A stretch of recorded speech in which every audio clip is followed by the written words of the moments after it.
Beralih ke sorotan lain, saudara, protes keras orang tua murid terjadi saat konferensi pers Dinas Pendidikan DKI Jakarta di kantor Disdik DKI Kuningan, Jakarta Selatan. Orang tua murid ini protes karena menurutnya seleksi di jalur zonasi itu bohong. Bapak hormati kami, ini forum. Bapak gak hormati orang tua murid ribuan. Ribuan gak bisa masuk sekolah. Pak Sony, Tahan saya, silakan. saya jelaskan ya. Bapak juga dibohongin terus. Bohong. Gak ada seleksi jarak. Enggak, kalau ini... Protes orang tua murid ini terjadi saat Kepala Dinas Pendidikan DKI, Nahdiana, sedang menggelar konvers terkait penerimaan peserta didik baru di Jakarta Jumat pagi. Selalu bilang jarak, gak ada jarak yang jadi seleksi. Kenapa Indonesia dibohongin? Bang bohong. Saya siap bertanggung jawab. Gak ada jarak yang jadi seleksi. Wartawan dibohongin terus. Diam-diam aja wartawan dibohongin. Jadi kenapa Bang tadi Bang? Tadi seperti apa Bang? Siapa namanya siapa Pak? Nama siapa? Dengan emosi, ia meluapkan kekesalannya atas sistem penerimaan peserta didik baru DKI Jakarta tahun ajaran 2020-2021. Saat berkali-kali mengatakan bohong di depan jajaran Dinas Pendidikan DKI, petugas keamanan dan pihak Disdik langsung menenangkan orang tua murid ini dengan membawanya keluar ruangan. Saya jelaskan ya.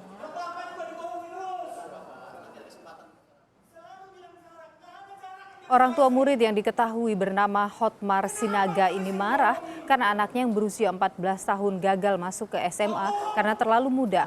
Hotmar menilai sistem zonasi yang diterapkan tidak sesuai dengan aturan soal jarak domisili ke sekolah yang dituju karena lebih mementingkan kriteria usaha.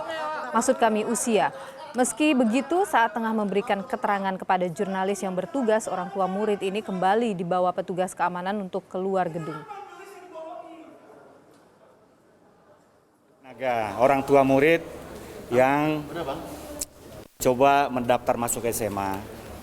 Saya tadi waktu saya spontan teriak, yang membuat saya tidak tahan ketika saya dengar omongan seleksinya jarak, sementara realnya itu usia, itu yang membuat saya nggak tahan. Saya mohon maaf kalau membuat situasi jadi seperti gaduh. Saya emosi, saya akui, saya mohon maaf, mungkin media juga melihat. Ya, kalau dari saya sangat sadar dari sisi etika itu tidak baik, tapi saya tahu, saya merasa itulah kesempatan saya untuk ngomong. Jadi mohon maaf. Itu masalahnya hanya satu yang bikin saya emosi. Saya mendengar kata jarak, padahal lihat realnya itu seleksinya bukan jarak, hanya usia. Sementara itu dalam keterangan persnya, Kepala Dinas Pendidikan DKI Jakarta Nahdiana menyarankan kepada orang tua yang anaknya gagal dalam jalur zonasi penerimaan peserta didik baru tahun 2020 untuk mengikuti jalur prestasi.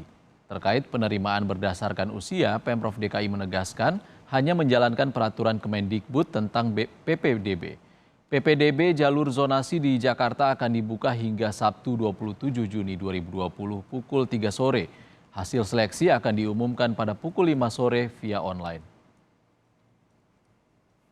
Tidak ada usia yang diperhitungkan di sini, jadi mereka yang kemarin belum diterima di jalur afirmasi karena usia, maka dapat melakukan atau diberikan kesempatan lagi di jalur prestasi.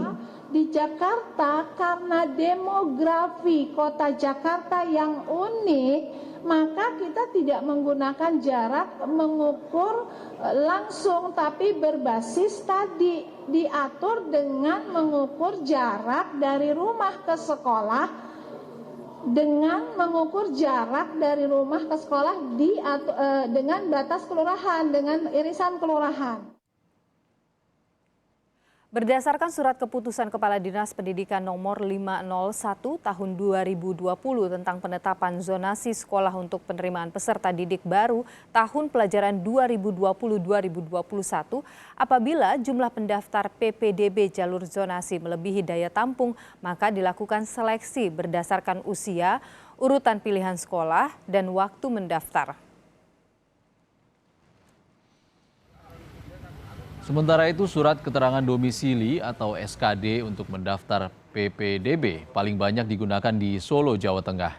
Sayangnya beberapa di antaranya terindikasi palsu atau tidak sesuai peruntukannya. Jumlah terbanyak berasal dari SMA Negeri 4 Solo yang menjadi favorit banyak pendaftar. Dari 2.045 orang pendaftar, 287 orang menggunakan surat keterangan domisili. Namun ternyata dari ratusan SKD masih ada yang berbuat curang dengan SKD palsu.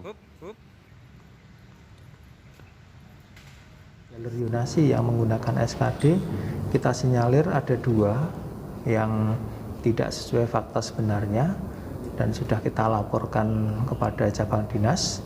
Juga yang bersangkutan sudah kita hubungi untuk segera mencabut dari pendaftaran di jalur Yunasi SMA 4 kembali pada Yunasi sebenarnya.